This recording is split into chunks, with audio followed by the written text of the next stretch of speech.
Hutton Orbital. They don't make 'em like this anymore. Health and safety won't let us. Today is World Alien Abduction Day, so get your tinfoil hats on, watch the skies, and keep your eyes peeled for weirdos with probinators. Here comes one now. Yeah, makes alive.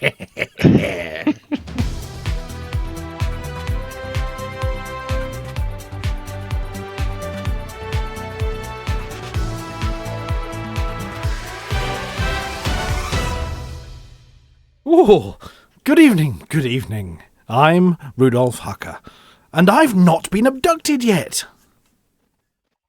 I'm Sandy Crevice, and I'm making tinfoil hats for everybody.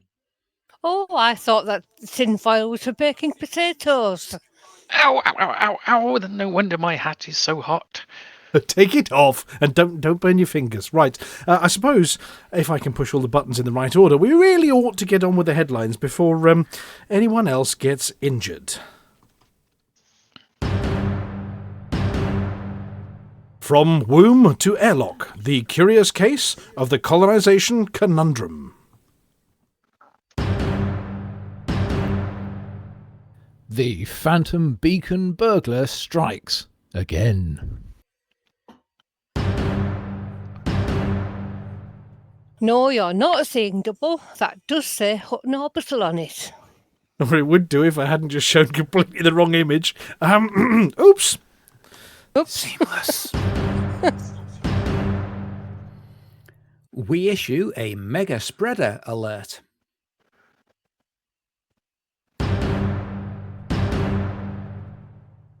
And apparently, I'm reading the BGS bit this week.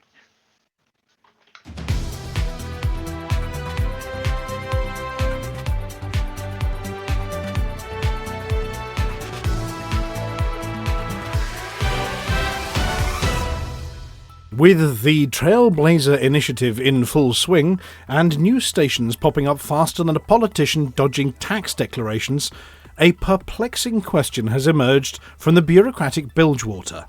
Where precisely are all these people coming from? The numbers are simply staggering. Over 25,000 newly established stations, ranging from modest orbital outhouses with 1,000 inhabitants to glistening corporate pleasure domes housing over 1 million. That's a lot of humans, or at least things that pass for them after a long shift in zero-G toilets. And yet, existing population figures across the bubble appear suspiciously unchanged. Not a dent, not a drop, not even a slight sag in Sol's seat count. One might be forgiven for imagining a galactic-scale baby boom. Perhaps somewhere in a softly humming facility on an otherwise nondescript asteroid, thousands of maternity pods are quietly ejecting fully formed citizens every 12 minutes, complete with national insurance numbers and pre-installed opinions on biscuits. Alternatively, speculation has turned to more exotic sources. Accelerated growth cloning?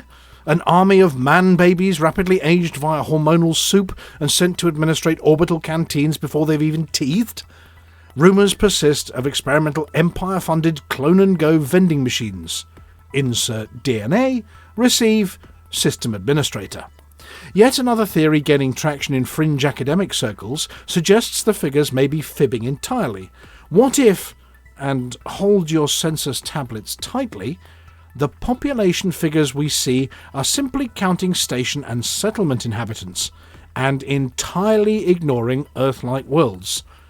If this is true, it paints a grim picture, one in which the lush, garden-wrapped worlds of yore are gradually being depopulated. Fresh air is inefficient and probably unhygienic.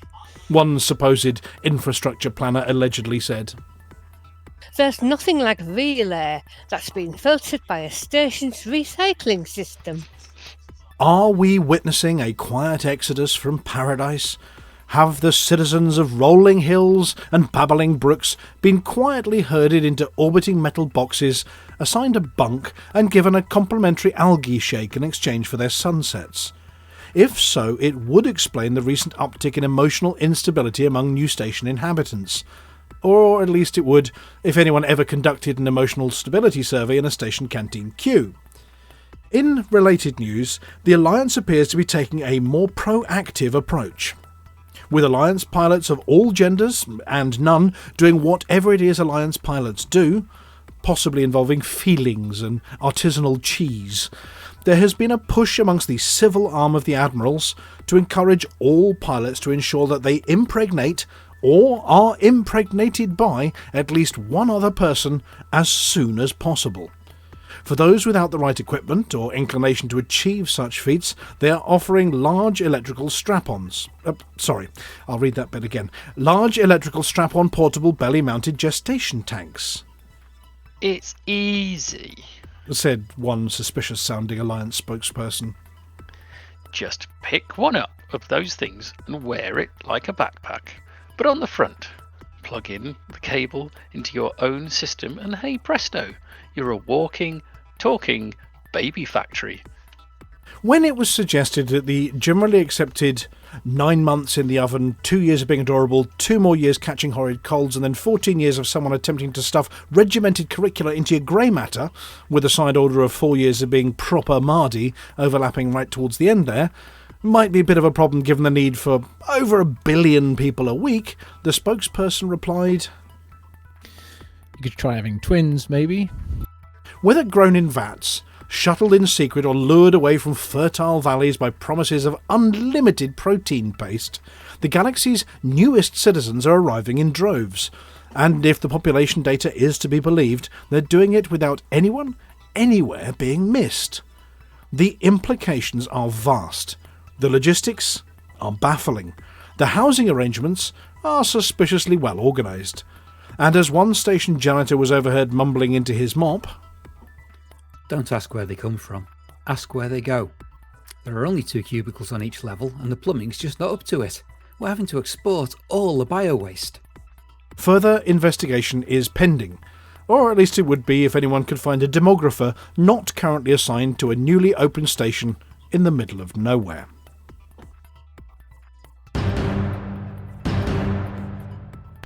Authorities have been baffled this week after a routine systems check in the HIP 8396 system revealed a most unusual absence.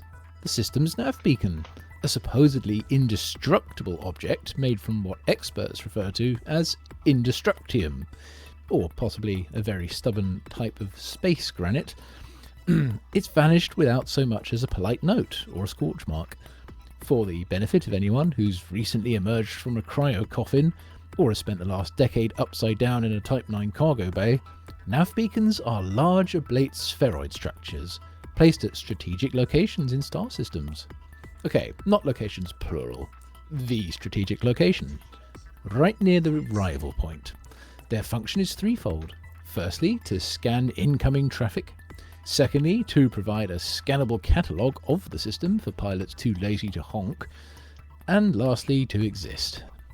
The latter role has historically been performed with exceptional reliability. Until now. Commander Bluebird, first to raise the alarm, reported arriving in the system to find nothing but empty space where the beacon should be, save for a faint smell of ozone and a slightly puzzling patch of static. Yes, I looked twice. Said the commander. Even turned the ship around in case I was parked in the wrong direction, but nope, no flashing lights, just space. Efforts to blame the Pilots Federation were swiftly rebuffed, as they were already busy that day misfiling support tickets and redesigning ship interiors without telling anyone. Suspicions turned instead to the usual suspects: rogue Thargoids, clumsy megaship captains, or maybe even an overzealous interior decorator from the Bureau of Spatial Feng Shui. Galactic historians have been quick to point out that, while rare, beacon disappearances are not without precedent. Several derelict beacons have been found on planetary surfaces, often embedded in mountainsides or lying at angles that imply either catastrophic navigational errors or a very aggressive game of zero-G petanque. How they got there remains the subject of ongoing academic argument, though the leading theory currently involves gravitational slippage, careless orbital dynamics, or one very strong, very annoyed space goose. A special investigative unit, the Department of Universal Structural Theft, or DUST, has been dispatched to the system. Their first action was to cordon off the area with some very official looking cones, or repainted spare limpets hammered onto a point at one end, and tape, which were last seen gently drifting towards the corona of the main star. A small floating kiosk marked Dust Official Investigation Area, no loitering, has also been deployed, along with a rotating hazard beacon that blinks slightly out of sync with itself for maximum authority. Early reports indicate no sign of beacon fragments, debris trails, or suspicious individuals, though one of the detectives has misplaced their clipboard, and suspicions of a broader pattern of missing objects are beginning to circulate. Theories from the civilian sector have been abundant. These include spontaneous beacon evaporation, a highly advanced cloaking device, pocket universe misfiling, or an ambitious engineering intern experimenting with non-regulation gravitational field harmonics. One rather animated local claimed to have seen the beacon last week being towed away by a fleet of sidewinders, though witnesses agree he'd also recently consumed something described only as knockoff Lavian brandy. Commander Creaky Frame, speaking from the cockpit of a slightly scorched Asp Explorer, expressed concern. It's like it just popped off.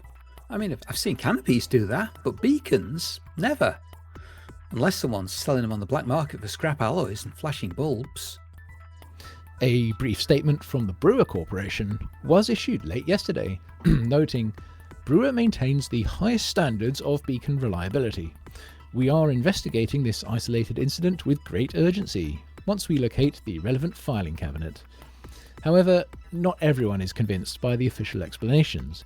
Dr. Vexlahoon, a self-styled deep space cytologist with a diploma from the Institute of Speculative Zoology, claims the beacon may have been consumed. Space whales She explained. are drawn to low-frequency emission fields. If hungry, disoriented, or slightly miffed, they will devour anything that blinks. This fits the pattern precisely. She declined to clarify to what pattern she was referring, especially as space whales are a figment of her imagination. For now, the system remains beaconless, the mystery unsolved, and local traffic confused and slightly sulky. A replacement beacon has been ordered from the Brewer Corporation, but due to unexpected demand for colonisation megaships, little flags, and the construction materials for new starports, it is not expected for another 16 to 18 weeks.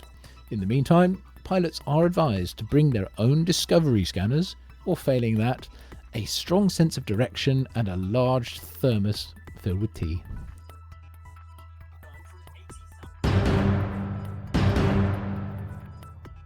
In a move described by absolutely no one as sensible, the Hutton Orbital Truckers Specialist High Impact Intervention Team, affectionately known as Hot Shit, have announced that the opening of a brand new Hutton Orbital. Before anyone panics and starts polishing their mugs, it should be clarified that this is not the original Hutton Orbital, home of Alvin Defer, the Velcro Flooring Initiative, or that suspicious stain near Pad 3 that no one has claimed responsibility for since 3302. No, this is an entirely new outpost, located in the system of Dubby Major. A system so spectacular that even the brown dwarfs have backup brown dwarfs. Perched precariously in orbit around the sixth moon of a distant Class Y substellar object, the new Hutton outpost is the result of a very specific search criteria. Must be further than that Omega place that someone on Reddit wouldn't shut up about. The system features Dubby Major itself, a bloated Class K giant so large it could comfortably fit 42 suns and still have room for a modest cafe and gift shop. It also boasts Beta Capricorni AB, a majestic Class B star doing its best to look important whilst contributing absolutely nothing to local traffic flow. The outpost placement, some 15,649,660 light seconds from the main star, represents what analysts are calling a bold redefinition of the word commute. In practical terms, it means that by the time you've reached the station, your tea is cold, your ship cat has shed 3 times, and you've developed an intimate understanding of existential dread. Never mind. Although some have claimed this distance is a hollow metric in the age of supercruise overdrive, Hot Shit were quick to clarify that said drive is largely useless here. Ships capable of actually landing on the station will simply run out of fuel halfway through the journey, leaving you with little more than a nice view and a pressing need for a tour. The station itself is reported to be shiny. It isn't. Clean. It's not. And totally not haunted. There are noises in the air ducts. Contrary to hopes, rumours and at least one misprinted flyer, there are no mugs available at the new outpost. The only thing more disappointing than the merchandise offering is the bar, which, while scheduled to open on Thursday, has already run out of onion rings and developed a mysterious leak in the ceiling that smells faintly of cheese. Still, as truckers, we've achieved our goal, supplanting Omega's dubious claim to fame with a new, official, properly sanctioned station that's harder to reach than Lael Wolf's approval. Commander Dmitry F., spokesperson for the mastermind behind this expedition, rumoured to be our very own Snuggles McKeag, was unavailable for comment, mostly because he's still en route to the station and is expected to arrive sometime mid-April. Until then, Hot Shit remains proud to have once again raised the bar for impractical station placements. Pilots are encouraged to visit, enjoy the scenery, and perhaps contemplate their life choices somewhere around the 9 million light second mark. May your mugs remain full, your travel playlist long, and your fuel tanks bafflingly under-equipped. Hutton Orbital, breaking records in pointless journeys since 3301.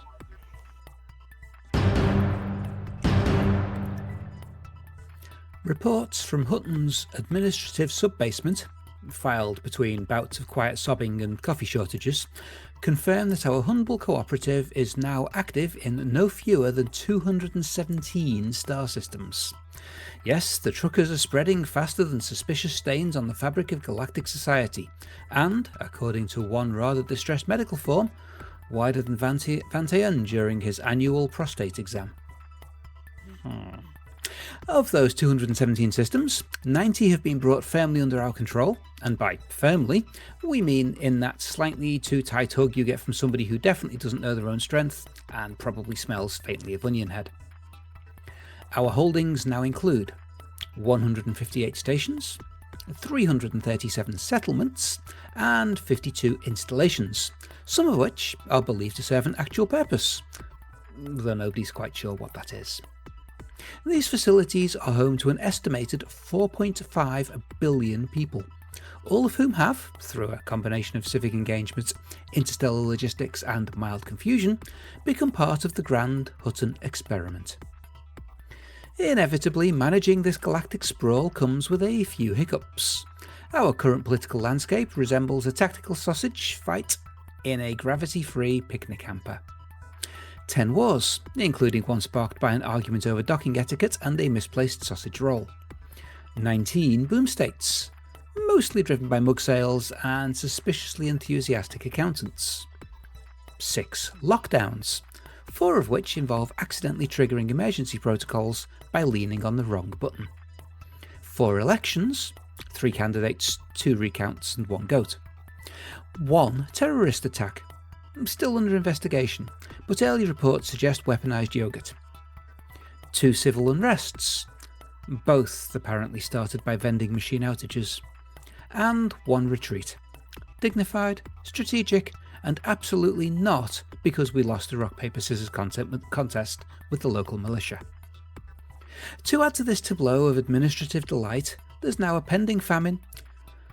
Initial investigations point to a clerical error involving 2,000 tons of algae, a mislabeled spreadsheet, and someone interpreting edible biomass a little too literally. Elvin Deefer, our supreme Cocker Spaniel in chief, has been seen enthusiastically bounding across the entire influence map. Sources close to him suggest that he's chasing a rapidly spreading scent trail that suspiciously matches the trajectory of recent boom states. Or possibly someone left a sausage in Barnard's Star again. Architect Lael Wolf remains in control of the situation, mostly by glaring at it until it complies. Friend Federico attempted to coordinate a relief response, but accidentally stapled himself to a logistics manifest and had to be airlifted out of a filing cabinet. Meanwhile, the floor mopping guy is once again requesting hazard pay, citing excessive quantities of excitement fluid in key corridors. Further updates as Alvin continues to have the zoomies through the galaxy and our reach spreads like a questionable rash on the face of the interstellar politics. For detail, we now bring you the BGS bit, where we try and make sense of it all.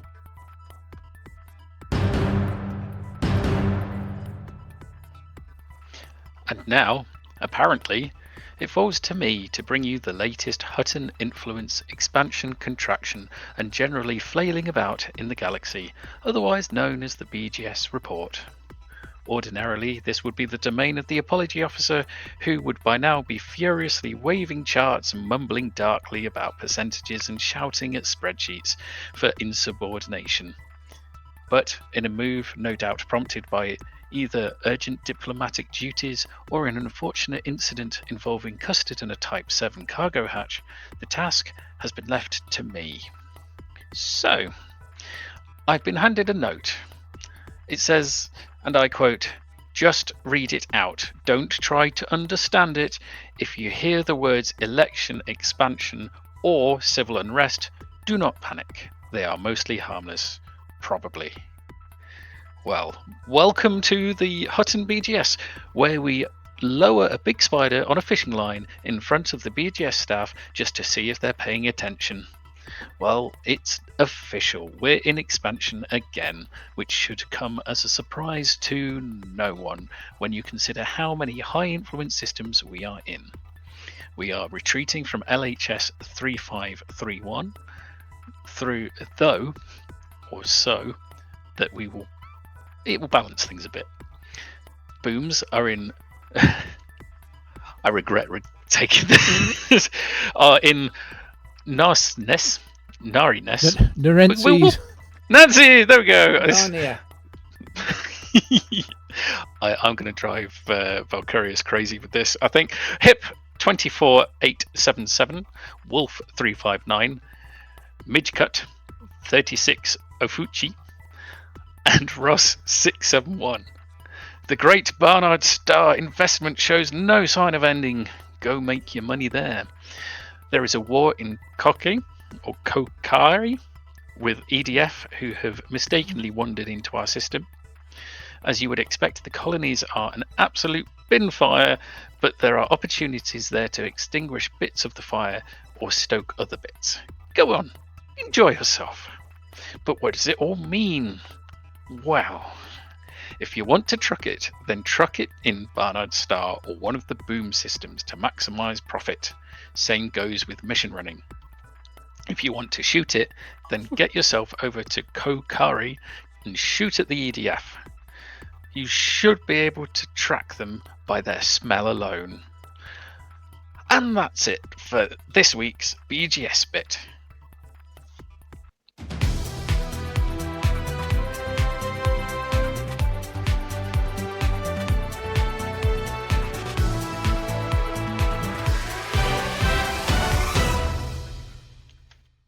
I forgot that was going to be full of names.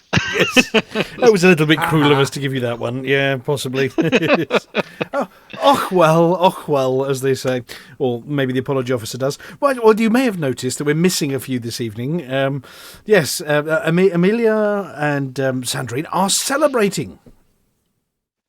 They are. Yes. Oh. Quite an achievement. I have to So- say. Song and sing the wrong lyrics. I was going to say 7 years since Sandrine tied that knot, and Amelia still hasn't undone it. So yes, congratulations on their anniversary to Amelia and Sandrine. And then the apology officers. I don't know what the apology officers are off doing this evening, but we haven't had apologies. She said something about seeing a friend and Being so... borrowing. We're not some good sort enough. Of assassin off them, and no, apparently not. So right. she's out having fun while we're stuck here doing this. But who we do have is we do have Volcarius. Good evening, Volcarius.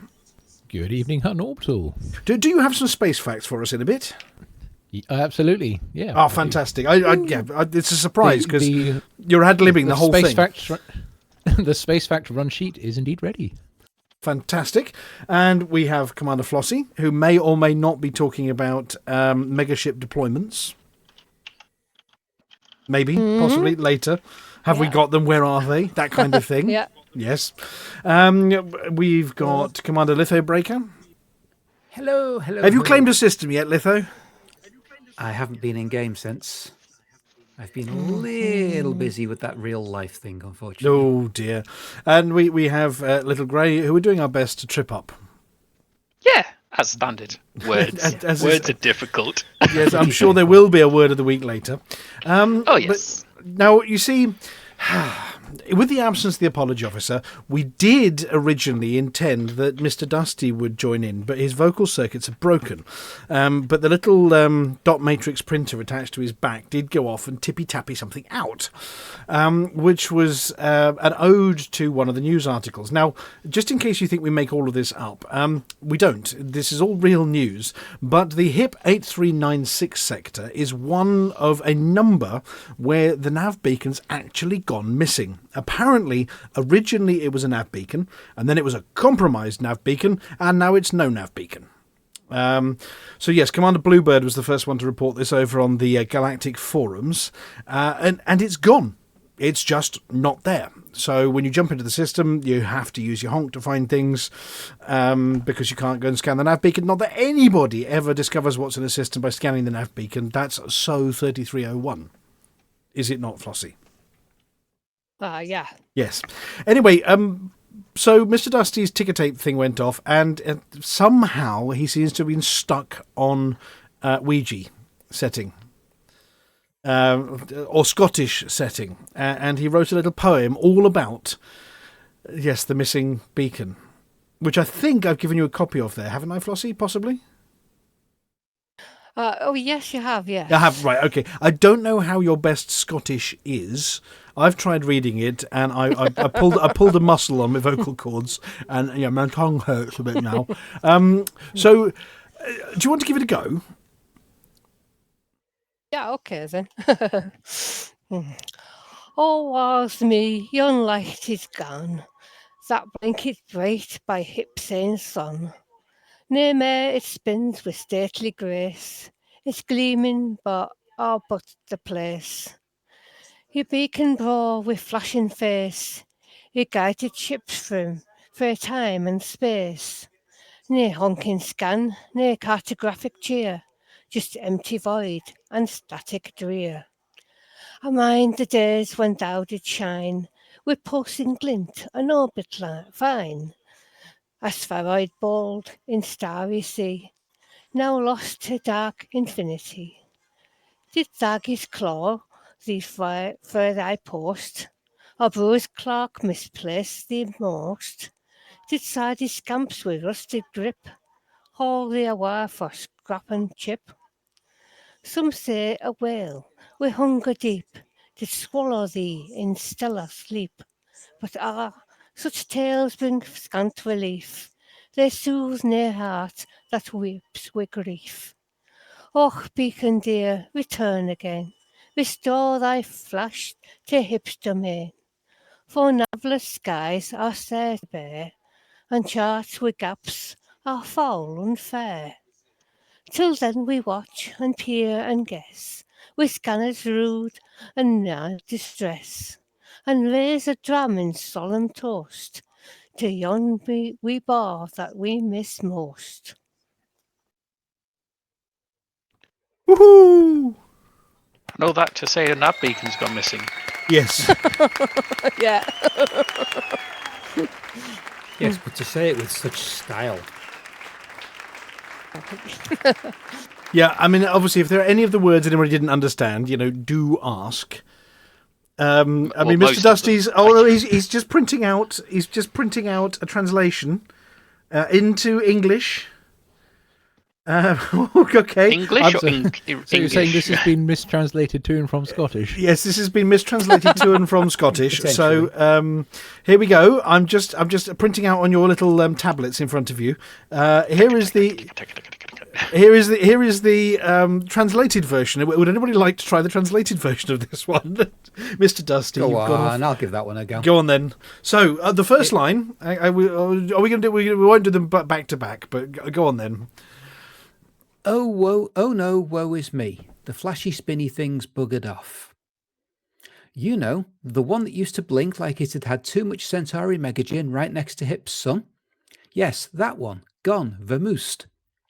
Not even so much as a BRB. It used to do this elegant, majestic twirly dance, like a disco ball that actually did something useful. You may notice this one doesn't scan nearly as well as the original. No, it's translation. It's mistranslated to and from Scottish, yes. Only works if you're a Ouija. Yeah. Now, nothing. Just a void so empty it could be a Federation politician's promise. No BP scans, no glowing charts, just static and the soul-crushing silence of a Sunday shift in admin. I remember when it lit up the place. Glistening in orbit, pulsing like a dodgy nightclub floor tile. Now it's gone off into the void like it's ghosted us after a bad date. What happened?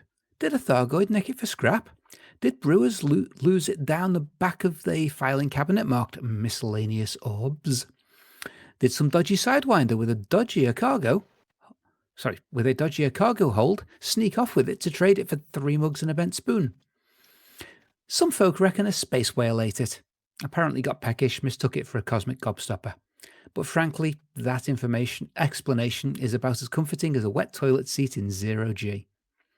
We just want it back, okay? That little twinkly light meant something, like directions and not flying headfirst into rocks.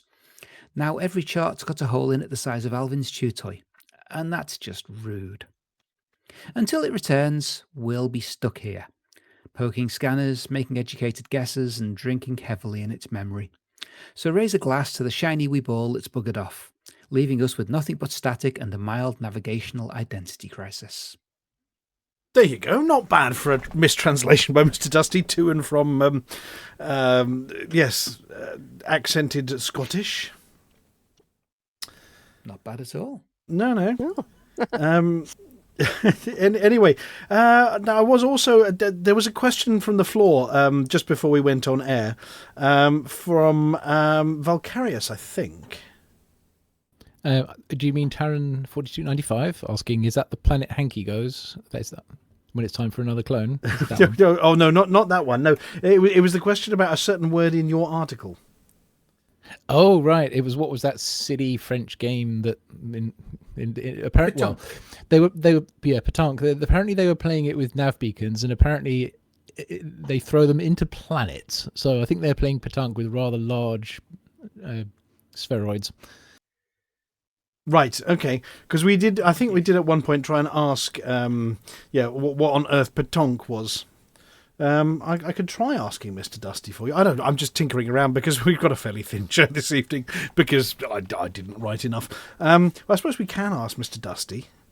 I wonder whether, I don't know whether the Mr. Dustee bot is actually, let me just ask him, in your own words, Mr. Dustee, what is Pétanque? Here we go, and I will. Somebody will have to read this one out as well. He's just writing it. Oh no, the ticket. Yes, it's going off again now. The typewriter.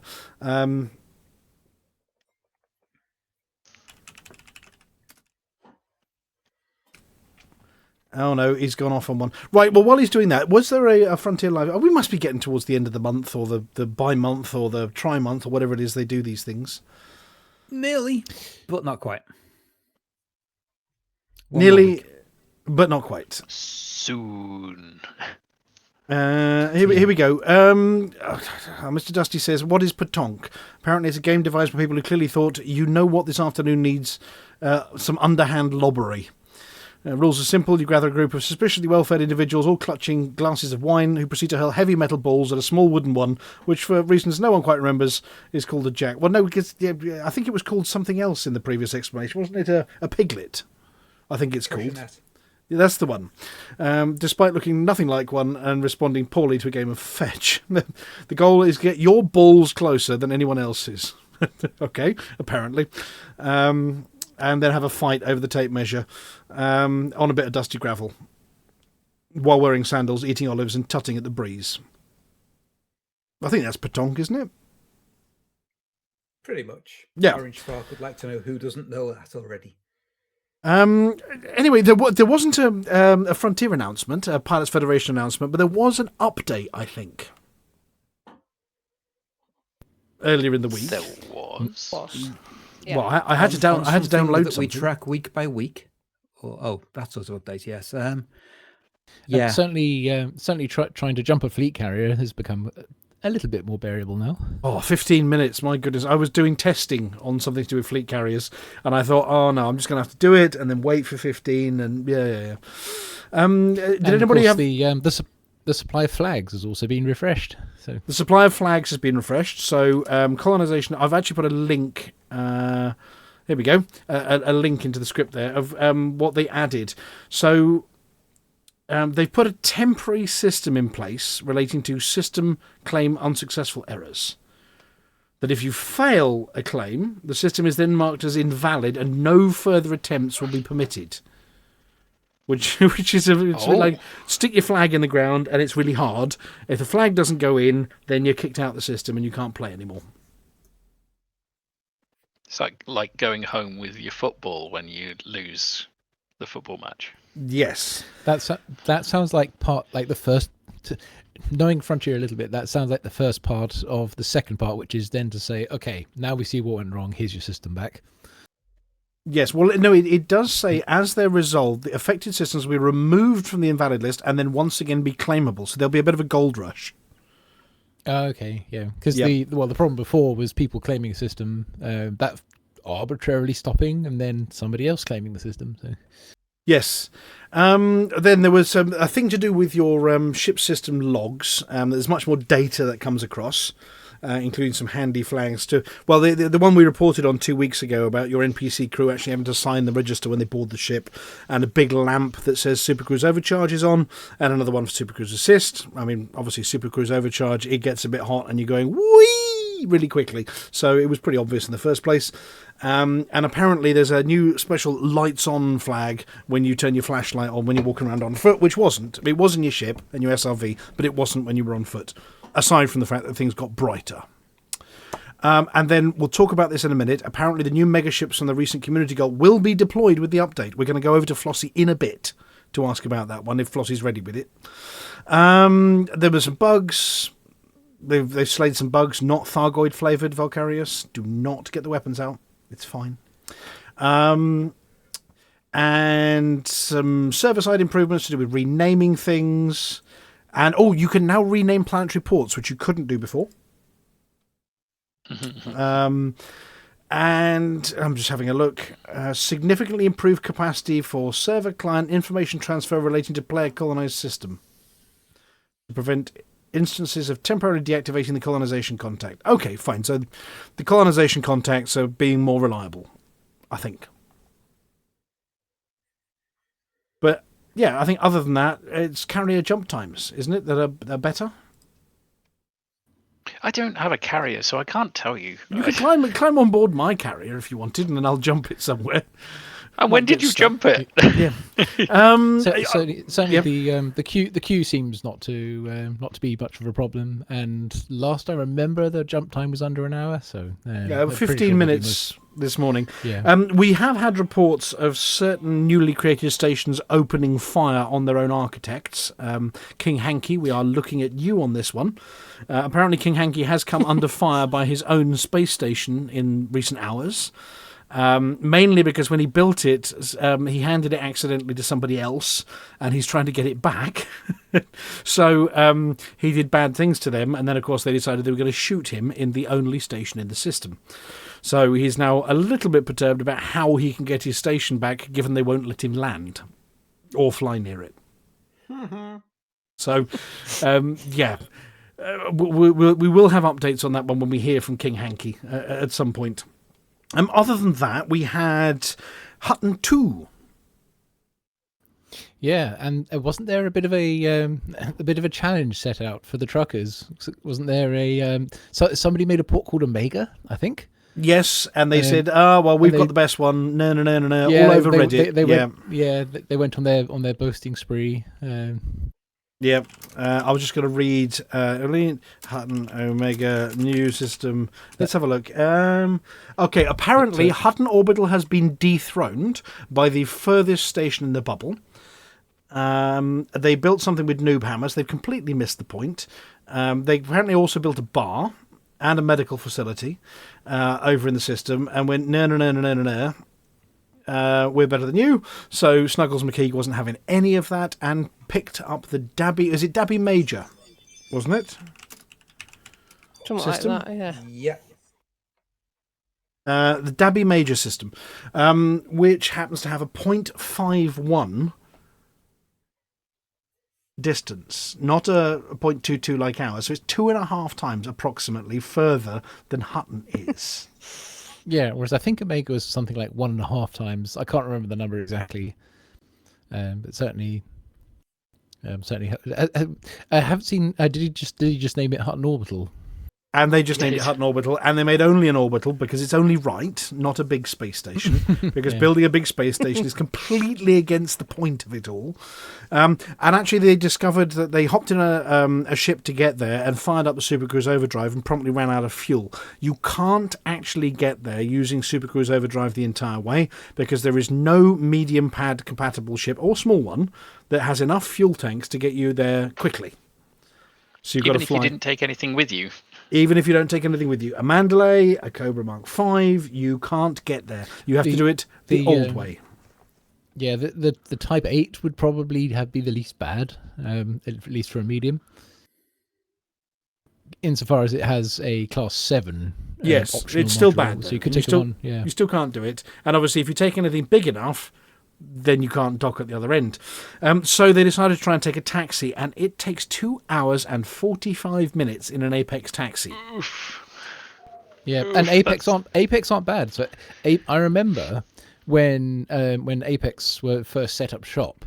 Of course, people would take an Apex taxi to Hutton Orbital, and the times they were doing it was like 1 hour 25, 1 hour 24. They were on the records. They were competitive times. Yeah.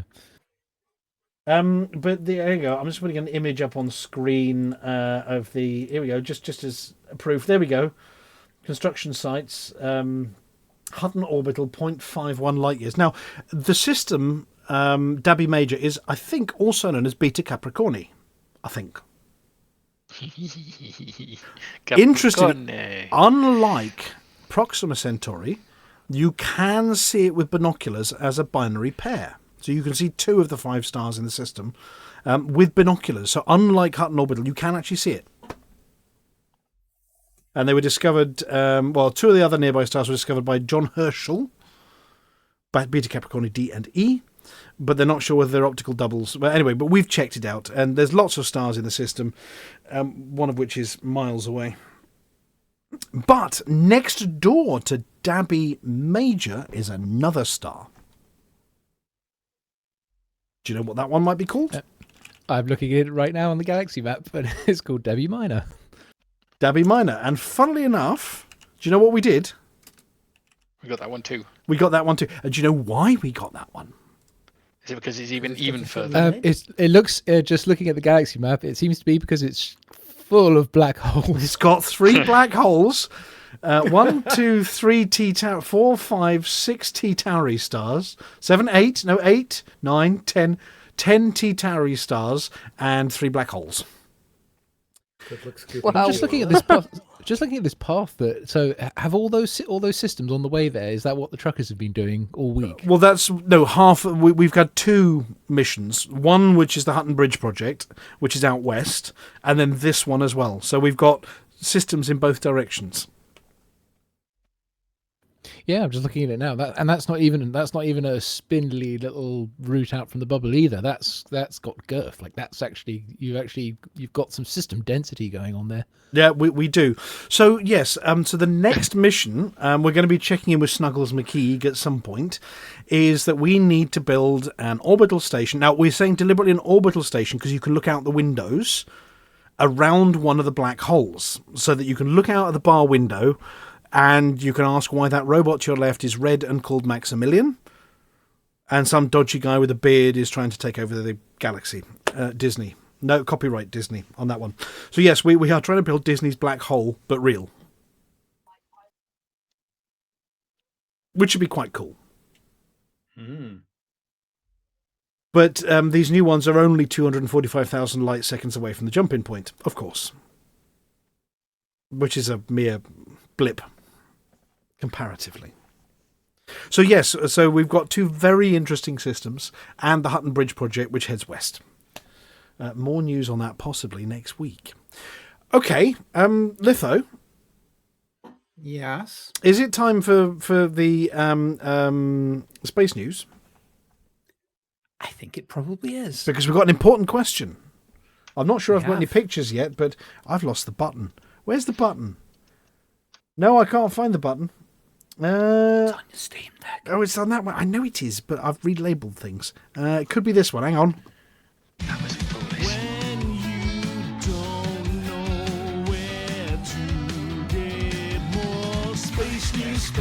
Space news.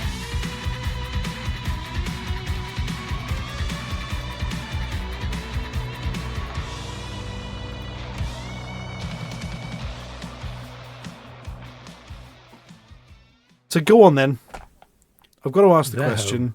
Oh, they're home. They're home. They're actually They home. survived. They Actually made home. it. Took Yep. them like 16 hours. I was trying to think the other day how far I could travel in 16 hours. Not as far as they did. Well, they went And how round much, twice. How much They back went around pay more from, than twice. how many months of back pay from Boeing are they owed now? Well, no, they don't None, get they much missed their back pay. flight. They get an extra £4 Yeah. a day or something for sundries. Yeah. But how long were they up there? £4 a day for, 9 months. 9 months. which is how many days? 270, give or take. Yep. 270 grand. times by 4? A grand. Okay, it's not as easy. They they could buy a computer or something. Yes. Cheap one. A wreck of a car. Here we go. Look, there is it coming down. And some parachutes. I mean, there must have been a interested. Seamless sigh landing. of relief. Yep. And the fun bit was there was a welcome committee. Did anybody see the welcome committee? It's on screen now. Yeah, there was a pod to greet the pod. Yep. There they are. A pod greeting a pod. A pod of dolphins off the coast of Florida decided to come and say hello to them. And it all worked quite well. And there was some hero at the bow of the rescue boat leapt across. The bit they're not showing on here. Yeah, let me just mute one of the ladies. There we go. She's finished talking now. The bit they don't show you in this video is that when they picked it up with the crane, the guy with the crane went forwards, backwards. It went about 15 minutes. He was trying to put the pod down on that little basket underneath it, and he was going left a bit, right a bit, down a bit. And imagine you're the astronauts inside the pod. Going, will you just flipping hurry up? I'm busting for a pee. Anyway, so he had an awful trouble putting the pod down square. To be fair, trying to do that in a rolling sea, I know it looks fairly calm. You're still going to roll quite a bit. To be able to do when something's got a He swing had on it one and you job. This is a company, right, that can catch a falling rocket using a pair of chopsticks. Now, separate question on the Yep. subject of falling rockets. Did you notice how the pod center of gravity isn't in the middle, or the parachutes are off to one side? Yes. Parachutes are off like- to one side. But when it floated, it also floats off to one side as well. Away from the hatch. I guess, but it just feels Yeah, odd that how it's- does it?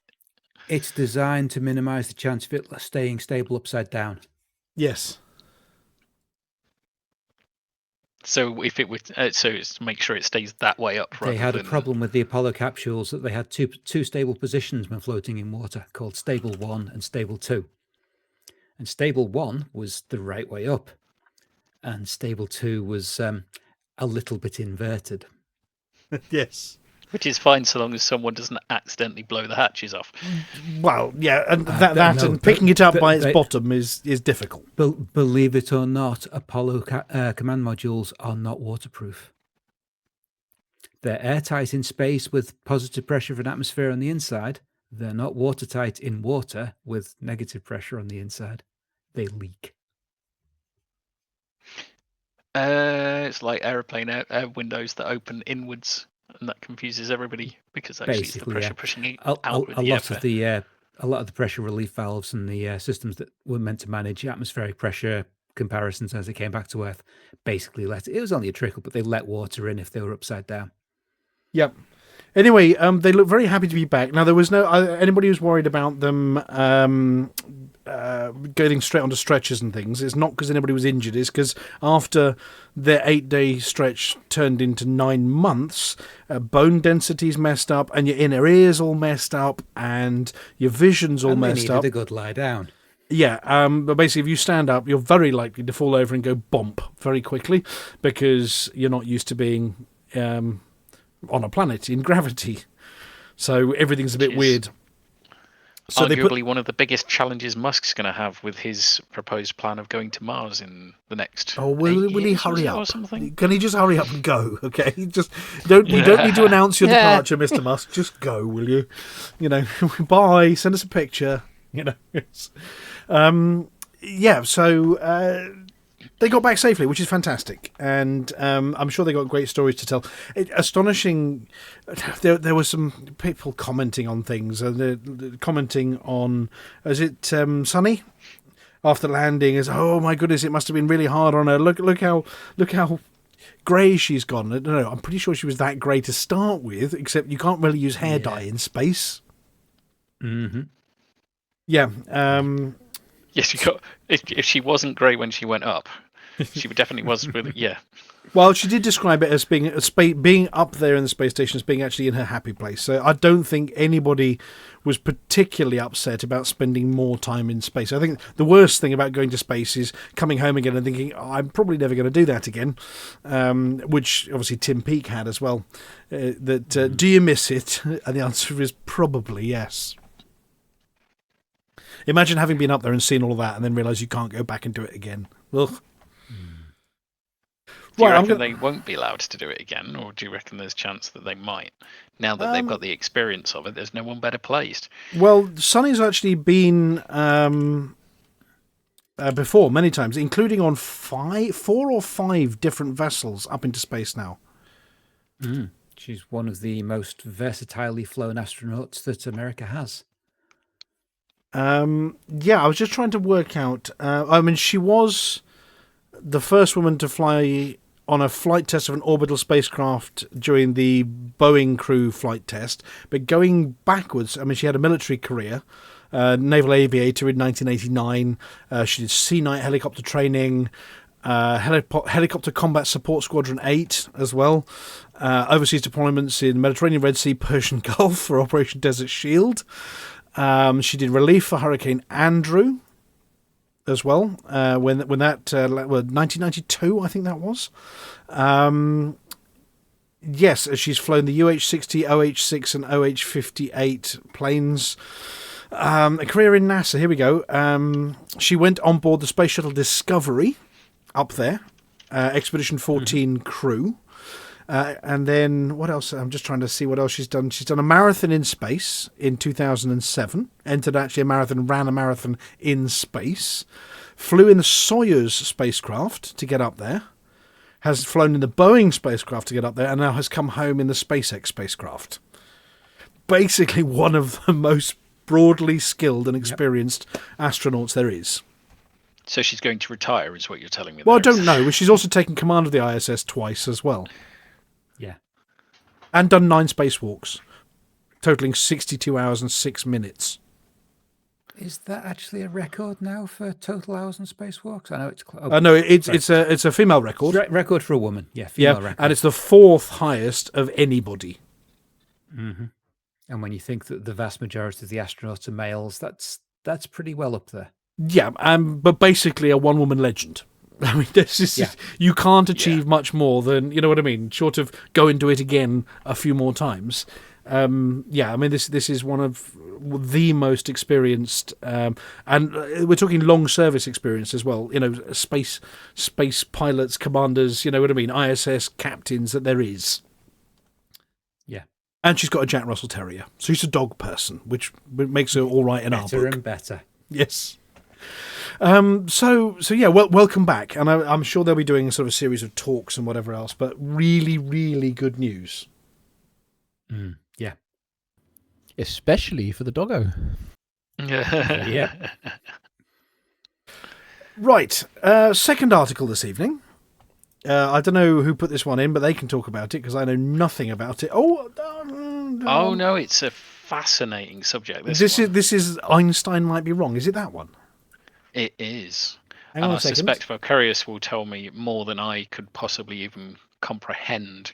It was about dark matter, and one of our European satellites, I believe it's European if I've got the right story, has given us a load more information about dark matter and what it is and how it responds. And so we now have enough data to actually study dark matter in a more meaningful way. So it was dark matter was first discovered. It's about dark energy. Okay. Dark energy. This article says matter everywhere, whether they mean energy or not. But it's talking about how in the Big Bang we're meant to be slowing down, but actually dark energy is causing us to accelerate instead in some places. So he just puts the question of Einstein, Big Bang, not sure, don't know. Yeah, it was a European. It was the Europe's Euclid Space Telescope. Just to answer your question from earlier.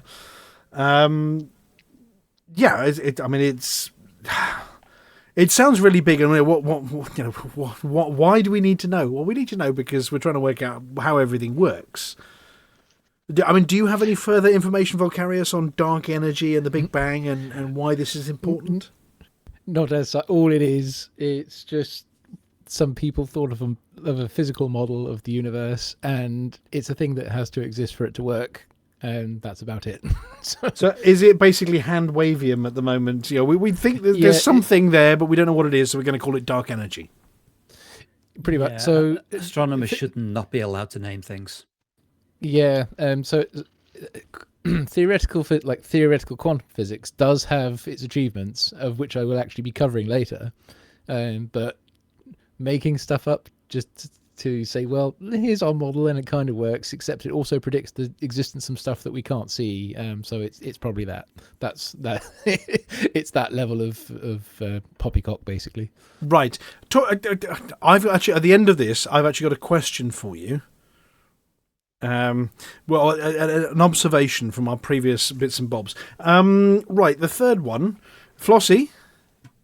Yes. Are you there? This one's just written in my script as "it fell over." Oh, right. It neither burned down nor sank into the swamp. Right. What? Oh, right. No, it fell over. So I didn't know what this one was about, but no, it fell over. It's apparently about this spaceship that landed on the moon. Yeah. It fell over. It literally fell over. Yes. And Right. it's quite a sad image. It is. It's not the one we spoke about last week, is it? It's the other one. It's the one that we said may or may not be okay because it didn't appear to be, but they weren't sure what was going on. Right. It isn't okay, and now they know what's going on. It missed its target landing point by about 250 meters, which is pretty good. But instead of finding a nice flat patch, it seems that it found the edge of a crater. Literally. Right on the steep slope at the edge of a crater. So they were using auto land after all. Right, got it. Well, Help me, Space NASA, I've fallen. Yes. So it is now on its side. Its solar panels are downwards. It has no power. It managed to basically send one photograph home, which is a very pretty photograph at the top of the article. They've cropped it. The proper photograph's got the Earth just visible between the legs of the craft. They have to crop the aliens out. Of course, the ones that pushed them over. Yeah. So much as it was a pretty photograph, it was not something anybody wanted to see, because that camera should be looking straight down at the ground, not straight up at the blackness of space. I'm just trying to see if we've got any no artist representations only. Oh no, those are real pictures. Those are real pictures. So yeah, so intuitive machines are now 2 for 2 on spacecraft falling over once they land on the moon. Well, I mean, at least it didn't go sort of nose first into it. I mean, it nearly landed, slightly. True. Yeah. Yeah, that's. Maybe they need some of those. No, they do can't that have the parachutes. Thrusters, no. The thrusters worked beautifully. They touched it down on a nice, not flat patch of land, and it fell over. Like it did. Like you can see it coming down. Actually, was that the other one? I'm getting really confused because there was 2 that came down in a very similar space. The AI was drinking. No, the one last week the one last week that we showed footage of it actually landing was the one that didn't fall over, I think. Yeah, that was probably Blue Ghost. Yes, from Firefly Aerospace. Yeah, that one didn't fall over. Complete success. Landed beautifully. Everything worked fine. It's deployed all of its science packages, so that one worked. Fantastic, but yes, this one fell over. Intuitive machines are struggling, sadly. Yes, I don't know what the solution is, other than better maths or better pictures of where you're landing. Yes, or choosing somewhere a little bit less risky to land. Apparently, Athena made it further. No, hang on. Which one is this? This is Athena. This is Athena, and she's made it further south by about 100 miles further south than. No, I've misread that. Either way, it's gone the furthest south that any ship has been to the moon. It's all gone south. But it's considered a difficult and risky area to land in. So the fact that they've chosen a site that's difficult and risky to land in, they've gone for the big reward if they'd made it. That's where the science they didn't. Exactly. So likely, I think we'll be seeing from these guys again. Right. What it needs. Did you ever watch Robot Wars? Yes. Mm-hmm. It needs a Shremek. Yeah. Shremek! I've not heard that word in so long. It needs a Shremek. It does. I don't know what that is. I do remember Craig Charles. Oh yeah, I'm with you now. I do remember Craig Charles quite enjoying presenting it though. Oh, he got very enthusiastic about it. Yes, he was in his element. Yeah, the self-righting mechanism, more commonly referred to as a Shremek, is a device used by competitor robots in Robot Wars and other robot combat events to flip themselves back upright if they get inverted. Maybe they just need a self-righting solar panel. Part of the problem they've had on both of the craft is that they've been trying to put relatively large, relatively heavy landers that need to still fit in a relatively narrow fairing. So they're getting to be quite tall and quite slim, which is not the most stable shape for a lander. No. Couldn't they make it the shape of one of those gomboks? Are they called gomboks? I have no idea what you're talking about. A gombok. Yes, you know what a gombok. I'm sure. What a gombok. You know what a gombok is. It's a mathematically designed shape that always returns to an equilibrium position after being placed upside down. Weebles wobble, but don't fall down. Oh, yes. Hang on a second. I'm just trying to put that into our screen. Gomboks. They should design one of these. There we go. There's a gombok.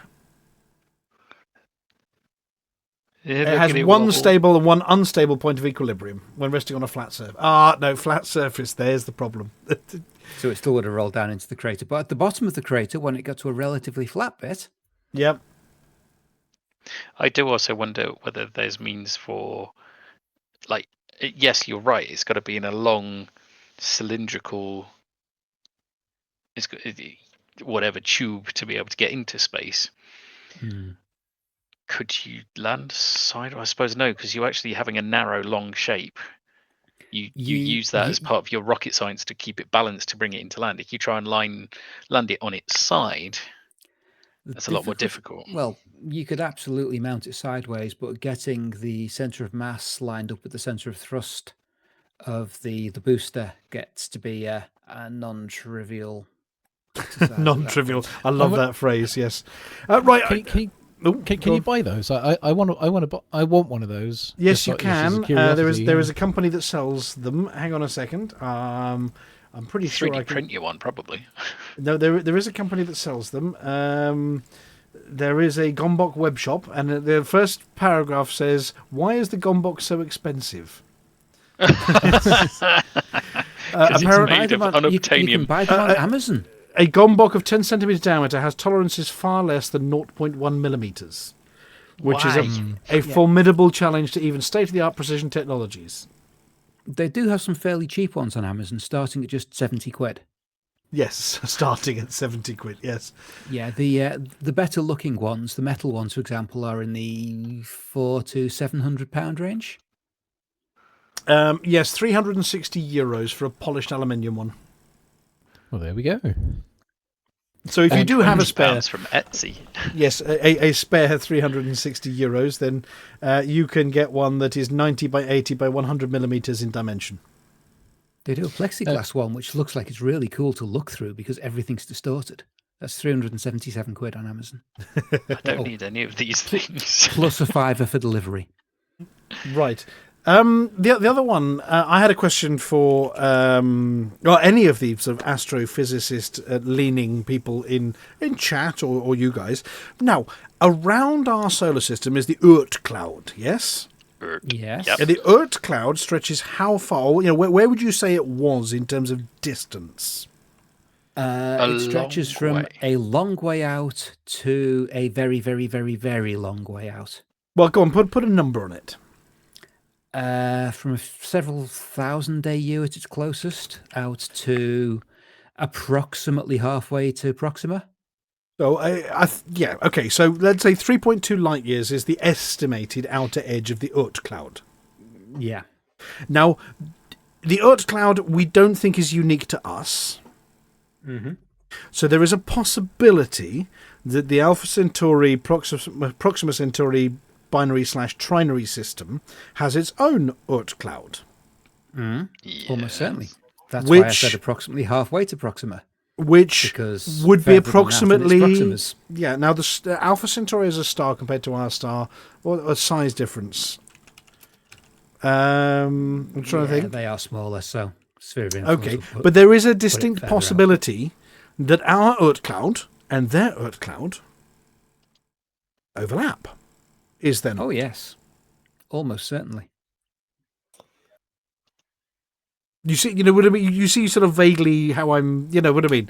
So there isn't actually a sort of star systems. It might be a bit of a muddy. There's not really an edge to them, is there?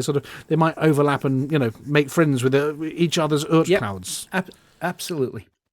So, is there a chance if we're rotating in a figure of 8? No. They could sort of transfer from one to the other. They could transfer from one to the other, but there are no stable orbits that do a figure 8 around two bodies. I say, okay, yes. They could transfer from one to the other, but not in the format that I'm suggesting. They can transfer from one to the other and several hundred orbits later potentially transfer back the other way due to a three-body interaction, but not going round one, then the other, then the first, then the second, then the first, then the second, then sadly, there are no stable orbits that do that. Gotcha. Right. I was just curious. I was just thinking about Oort clouds, and hang on a second, that's a really long way. That's more than halfway. So, potentially, yes. And as you get closer to Sagittarius A star, where the density of stars goes up, this could be quite common. Mm-hmm. I was just idly curious. But much, much smaller Oort clouds, because the same amount of bodies need to be shared between